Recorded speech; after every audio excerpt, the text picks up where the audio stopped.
There he is, looking mean and lean. I've had my battles with him. I think we've settled our differences a time or two, but you're looking better than ever tonight. You know, trying to get in that fighting shape. You know, I got one of the biggest opportunities of my life. You know, that Canadian Heavyweight Championship means the world to me right now, and I've been really training hard, and that's a title that I really hold deep, and that's the title that really means the world to me, because not only am I representing the US, but I'm representing you guys here in Canada, and to be able to represent you guys in a platform all around the world makes me super happy.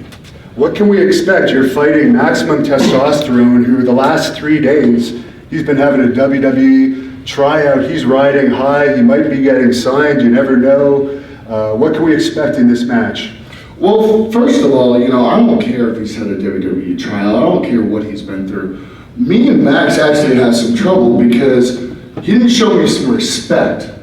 And you know, in this business, wrestling is all about respect. And for him to not respect me, after I came out there and I respected him, and for him to look me in the face and just not respect me or shake my hand, oh, buddy. Got some problems. And people didn't see this, but it's rare that we have issues in the locker room in Great North Wrestling, but there was actually a behind-the-scenes altercation backstage last year in Hawkesbury, the night that he won the Canadian Championship.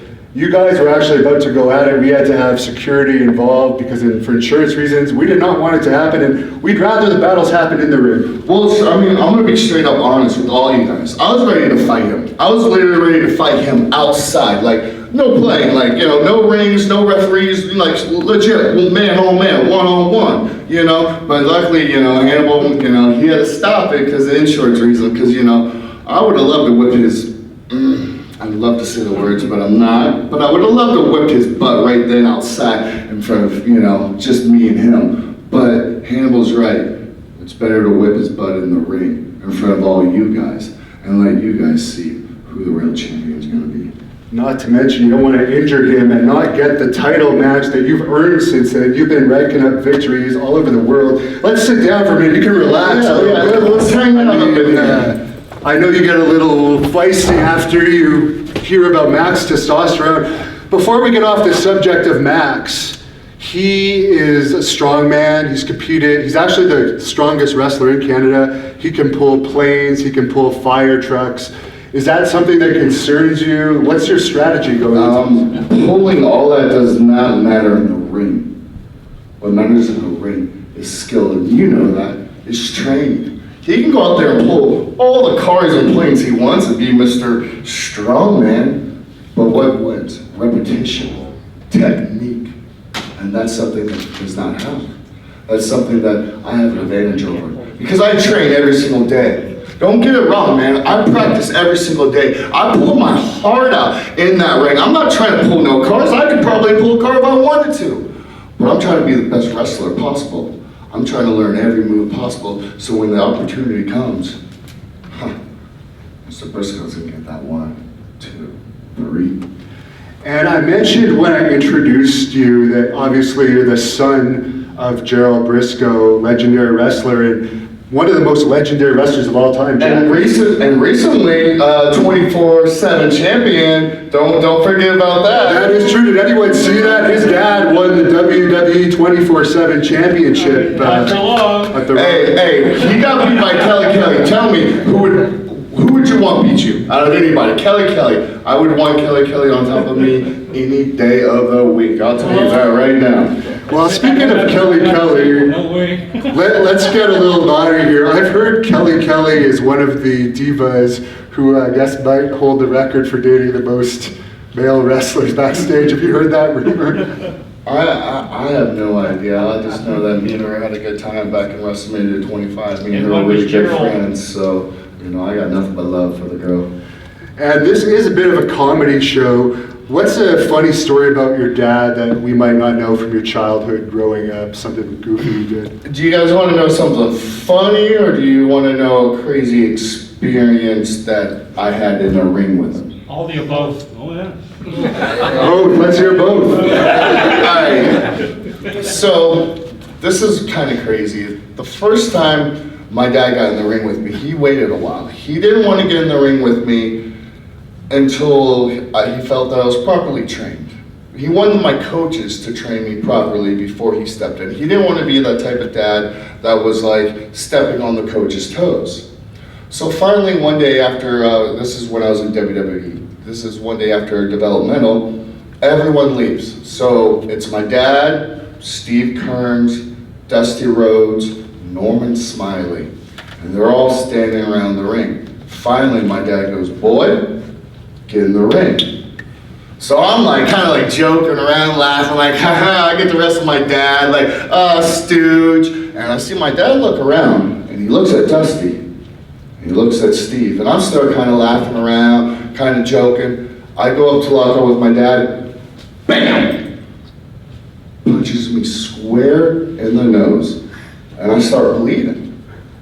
And I look at him, and I go, well, why did you do that? And he goes, boy, don't you ever disrespect this business when I'm in the ring.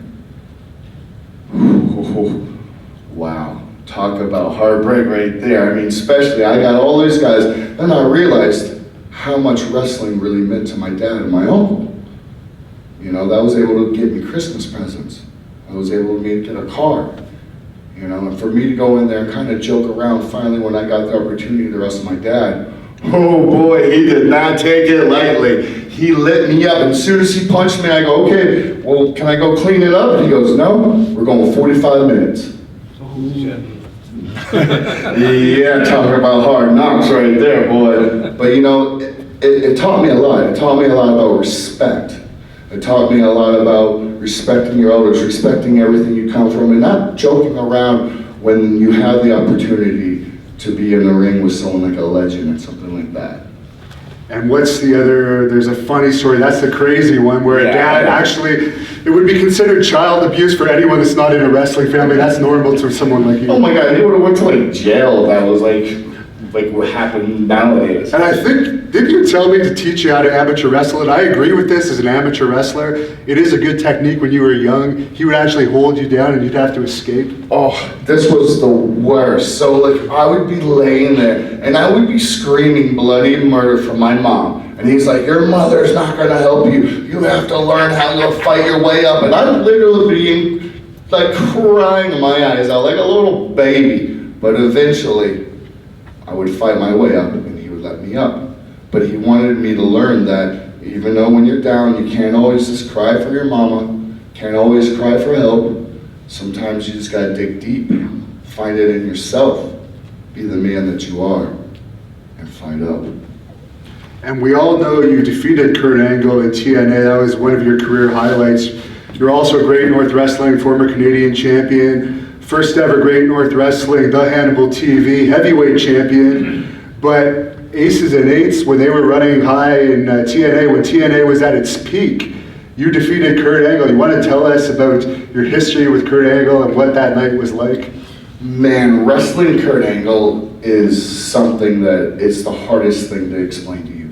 Because not only you're going in there with one of the greatest professional wrestlers, you're going in there with Olympic gold medalist. You're going there with a dude that's badass. Sorry I used that word, but legit, badass. And it's actually kind of funny because before we started this whole angle, we actually have footage of me wrestling Kurt when I was in high school, and as an amateur wrestler, I got a lot of opportunities to get to wrestle Kurt. So we kind of built that up as the backstory of, you know, how long I've known Kurt, and then finally I got to turn on him. But getting in the ring with Kurt is just, it's something that's magical. I've been in the ring with Sting, Jeff Hardy, Sheamus, Roman Reigns. I mean, I've been in the ring with probably every superstar you can name right now. And Shane McMahon? Nope, I have not been in the ring with Shane McMahon, but I would love to battle him. He's but the best in the world. he claims to be the best in the world. We don't know about that right now. That'd be sweet. But yeah, back to Kurt. But Kurt's a beast, and when you get out there with him, and he's just giving you German suplex after German suplex after German suplex. I was actually one of the first people to take climbing up the cage, off the top rope, German, straight to the mat, from like midway cage, top rope to the mat from Kurt. That's crazy. Yeah, that was insane. And the craziest thing about that, like the beginning of our match, like literally, because Aces and Eights at that time, we were so hot in TNA, like this was when TNA was at its peak. They were getting better ratings than WWE gets now at that time. Oh yeah, and like and the Aces and Eights was blowing up. Like our merch was killing. There was actually a fight in before me and Kurt's match, because we would walk through the crowd, and some Aces and Eights fans and some Kurt Angle fans actually got in a fight. Literally, like while I was walking into the cage, I remember the referee telling me, "Slow down, Wes. There's a fight. They're trying to break it up." And I'm like, "Really?" And I look over, and there's a huge brawl. People wearing Aces and Eights shirts and people wearing Kurt Angle shirts, and this is for real. And this is, I'm like, oh my god, people are like legit taking this crazy. And that was one of the craziest times. And then the second craziest time was in Chicago, is when Bully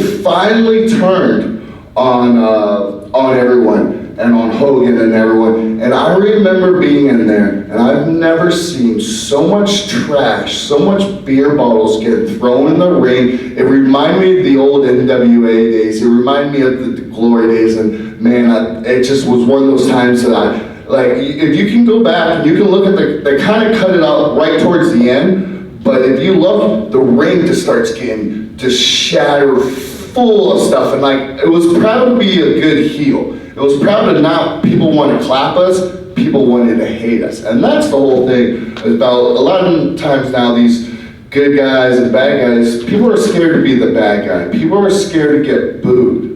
You know, as Aces and Eights, we wanted to get booed. We wanted you to hate us. But then it turns around, everyone ended up liking us. And you speak of Aces and Eights, Luke Gallows, he was part of Aces and Eights. I heard that he recently re-signed with WWE for 5 years, 500 grand a year. What do you think about that? Good for him. And Bully Ray, I don't know if you've heard about this, but there was something that happened in June in Ring of Honor in Tacoma, Washington. I guess there was a fan that had been heckling his wife, who is Velvet Sky, in the ring, and the fan was brought backstage into a room with Bully Ray. Some private discussion happened, it blew up over the internet. Ring of Honor investigated it. They released an official statement saying nothing like that will ever happen again. But what's your opinion of fans being taken in the back for heckling people? Wow, I haven't heard that. And that's actually pretty crazy. Like, for him to actually get a fan to come into the locker room, like, I don't know, man. I just think that's just wrong. I wasn't there, so I can't tell the situation. I don't know. You know, we all know it could be at work. You never know. You know, today's wrestling, half the time you don't know. Like when I was at the WWE Hall of Fame sitting next to my dad, when that guy tackled Brett, my dad actually thought it was work. My dad looked at me, and I was sitting next to my dad and Ron Simmons, and they both were like, "Oh, that's just a work." So you never, I mean, it wasn't, but you just, with now business these days, you never know. Just like the same, like that stupid Enzo and Cash. Oh God. Crap. I don't even want to mention their name. I'm already, I wish I didn't. We've already lost viewers by just saying that. But just like this kind of stuff like that, you know, it just, it's garbage. It's unfortunate, but Great North Wrestling actually has, I think, the toughest wrestlers in all the wrestling industry, and it's only going to get better as we continue to recruit. But you're a star at Great North Wrestling. We mentioned Ring of Honor. There's AEW now. There's MLW. We have 2 MLW wrestlers wrestling tomorrow night right here in Petawawa. Ted Hart and Harry Smith. There's WWE, which you have a family history of. Impact, I think, is pretty much dead now for all intents and purposes. Yeah. So where would you like to be ideally? NWA too. NWA has announced they're going to have a TV show, first taping starting the end of September. Well, I mean, my main goal is the Canadian Heavyweight Championship. And I think you know that. That's my first goal. I really want to win that title back. That title means the world to me. I don't think you guys really understand how much that title really means to me. to be able to be called one of you guys' champions, to be the first American to ever hold the Canadian Heavyweight Championship. For me, that means a lot to me. You better work a little harder than. Oh, I'm gonna bust my butt, trust me. Max better watch out tomorrow night, you better be there. Front row. Hey, no, I don't need that, I don't need that. All I need is these two things, and this right here, and you tell what else I have that he don't have? Heart. And a jock strap. I don't care. I don't know. I don't care about what you be going down there. Hey, what you want? Hey, that's his business. All I care about is that heavyweight championship, and that means the world to me. And is this man going to be a factor in that match, or is he going to mind his own business? Because we've seen him interfere in the past. I said I will be quiet tomorrow, but never know what will happen. Well, I told Jason straight up. I said, let me handle this 101. Let me have my back just in case he decides to have one of his, little Ron Simmons workout groupies try to show up. I don't know how he rolls, but I just want Jason back there just to have my back. But Richard Simmons, I think. Ron Simmons. Richard Simmons, one of the two. I just wanted him to have my back and just make sure, I don't think that's gonna happen. You never know. You never know. This is Canada. You never know. He did win the Canadian Championship here in Pembroke a couple of years ago before about 1,000 fans, which was a very successful night for him. I don't really want to talk about that night, so we'll move on to Jack Brisco, because that's your uncle, of course. One of the greatest wrestlers of all time, one of the greatest technicians of all time, without a doubt, a legitimate amateur wrestling champion. Any stories about your Uncle Jack you'd like to share with us? Man, my uncle, he was a man. He was one of those guys that could just walk into the room and everybody respected him. He didn't have to say nothing. You could just tell by the way he walked, by the way he talked. And my uncle he meant the world to me. And I could always remember when I was training to be an amateur wrestler, he would always drive, because my dad and my uncle lived kind of close to each other. So they would always, my uncle would do my running route. Because my dad would always make me run extra. He's like, while you're sleeping, guess what your opponent's doing? He's training. So of course, I'm running. And my uncle knew my running schedule, so my uncle would come in his old beat up pickup truck, and he would roll down the windows, and he would just sit there and just talk with me. And it's the craziest thing is that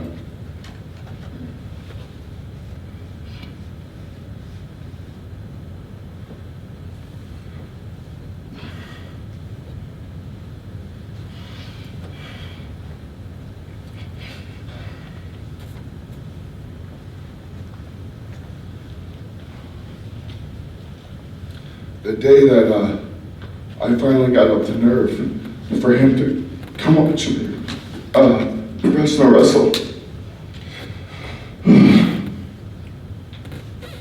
was the night that he passed away.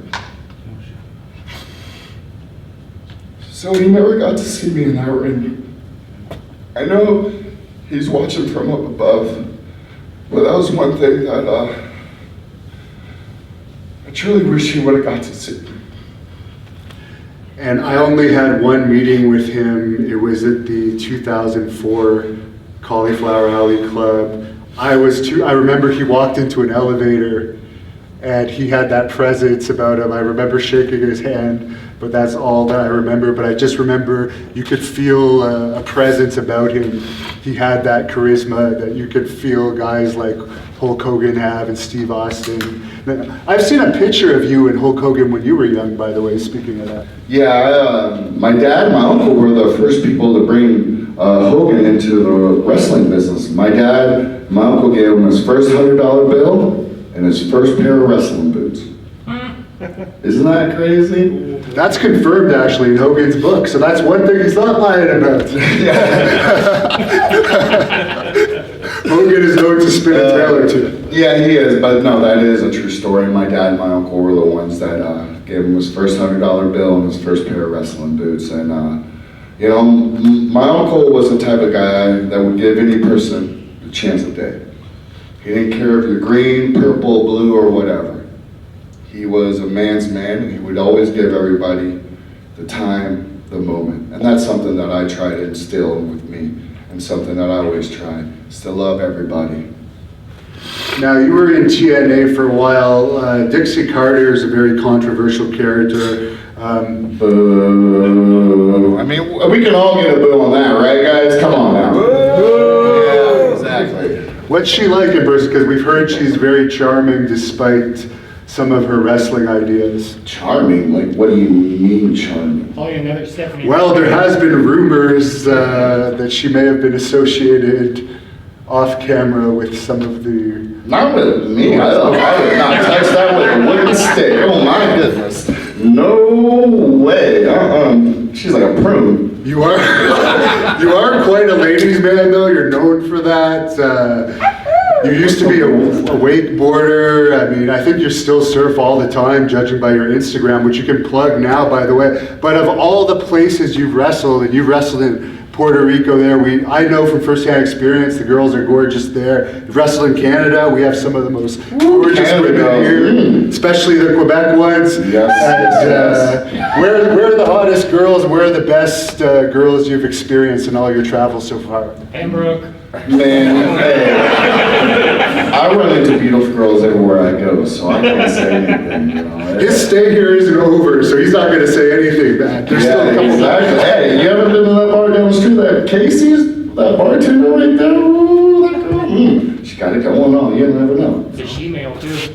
Whoa. That's why you got to do the Crocodile Dundee test. So out of all the matches you've had, other than the Kurt Angle match, what have been your favorite matches overall and your favorite opponent other than Kurt Angle? Because we all know Kurt Angle's up there. Well, of course you. I mean, I've literally had some of the toughest, hard-hittingest matches I could ever think of. Almost tougher than Kurt. I mean, with the fans getting into too. Remember in Ottawa, the fans actually came after you. Yeah, they actually jumped. Yeah, they tried to jump me. Jeff Hardy was a really good one. Heath Slater, Curtis Axel, the Usos, Sting, Samoa Joe, AJ Styles. I pretty much I mean, I love wrestling everybody. You know, I always love the opportunity. All right, so later on we're going to have fan questions over there, but for today we're only going to allow a couple for Wes. You yell them out to me, I'll repeat them for the camera. Anyone have a question for Wes? When did you compete against Samoa Joe?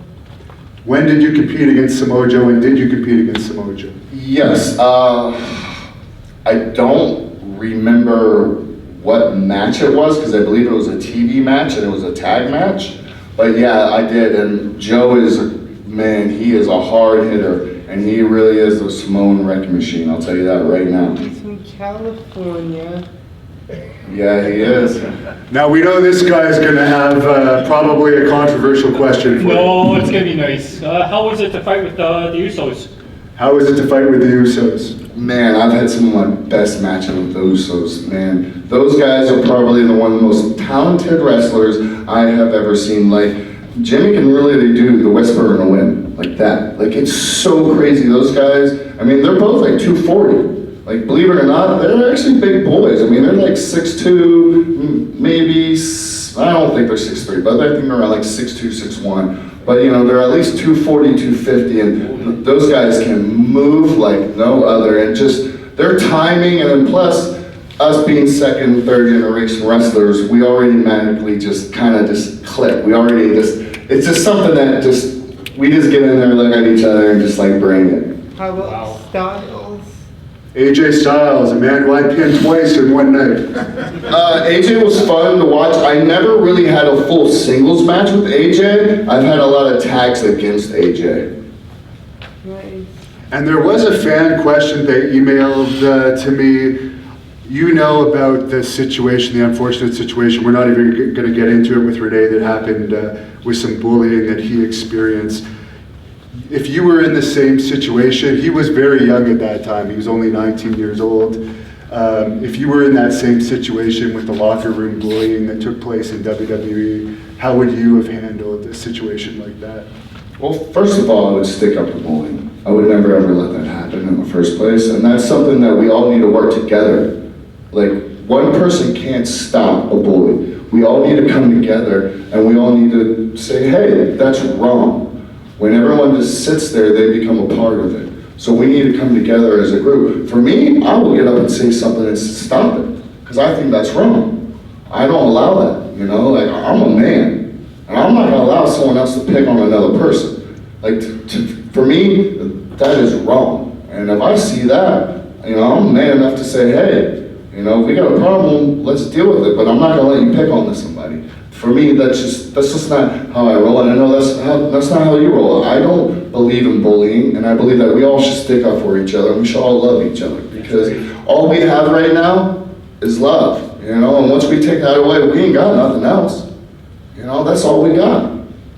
And someone mentioned earlier that, have you ever wrestled Shane McMahon? Your dad had a thing backstage where him and Shane McMahon would legitimately sneak attack each other and try and wrestle the other to the ground. Could you elaborate on that, on how it started? Yeah, well, it's crazy because my dad would always be known to, like, he's just a really good shooter, which means he's a really good amateur wrestler. So he would take down Stone Cold, and he would always beat up John Layfield, and he would always just pick on people, like, not bullying, but like amateur wrestling, just kind of goofing around with like the big guys, because my dad's a small dude. And then so Shane would always try to like sneak up and grab my dad from behind and like try to take him down. And then another funny story that no one knows about my dad, except for The Office, is that my dad has like a bad gag reflex. Like my dad will literally throw up just mentioning the sound of throw up. So Stephanie McMahon used to run with the trash can right by my dad, acting like she was gonna throw up just to get my dad to throw up, and everyone would laugh at him because my dad would actually start gagging and throwing up. But that's one of the funny stories to tell you about that. Any stories about The Undertaker from you being a child around the WWE locker room? Man, actually I got to hang out with Taker about a year ago at the WWE Performance Center, and I got to ask him about the Dan Spivey incident when him and Spivey, Spivey beat up the Road Warriors. And I actually got to talk to Taker about that. Taker, because at the time, Taker was pretty green. He was pretty new to the business. He didn't really know what was going on. And Spivey, David Spivey, is a tough, bad dude. But It still is. I just interviewed him for anyone that wants to look that up. He is a very intimidating guy. And as you know, the Road Warriors, I mean, those guys are beasts. So those guys were picking on a couple of the other wrestlers, and I guess Spivey didn't like that. So Spivey took it upon himself and literally beat those two dudes up. I mean, it's on YouTube. You can look at it. I mean, literally beats them to a pulp. And they come back, and Taker's going to David going, hey man, we need to get out of here. We need to unlace our boots. And Spivey looks at Taker and goes, we ain't going nowhere. They ain't gonna say nothing. And Taker looks at Spivey, and here comes the Road Warriors, and they come up apologizing to Spivey and shaking his hand, because they knew that Spivey was one dude that you did not want to mess with. Wow, that's incredible. What about Macho Man Randy Savage? Any experience with him? I mean, I've had the only experiences, yes, I do. I kicked him in the nuts. Really? Wow. Is that what he talks about? Okay, so yes, that's exactly why. So my dad used to think that it was a funny, because I have a black belt in karate and a black belt in Muay Thai. So my dad used to always think it was a funny thing to like tell people, oh, look how hard Wes can kick. So I would always used to show people how hard I kick. And for some reason, we were at somewhere, and my dad was like, hey, Macho Man, come here. See how hard Wes can kick. So Macho Man's like, oh yeah, brother, come here, son, let me see. And for some reason, I don't know why I kicked him in the nuts, but I kicked him square in the nuts. And boy, did he not drop to the ground. He was like, oh brother, why didn't you tell me your son could kick like that? That's crazy. Now, we're going to bring up Rene Dupree next. Thank you for joining us. Thank you guys for having me, man. This is so fun.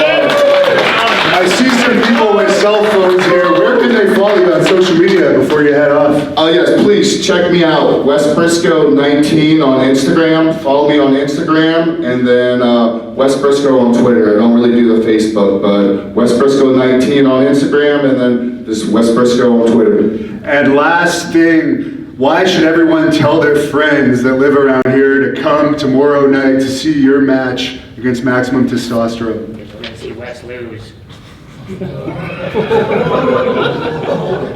You want to put your money where your mouth is? I can put my king. Yeah, that's what you're gonna need to walk out of here with. Yeah, well, everyone should come if they want to see a match that's gonna be a match to talk about. They're gonna come see mine, because I'm telling you what, right now, Max, you got something coming for you, buddy. All right, thanks a lot. Let's give Wes Brisco a big hand.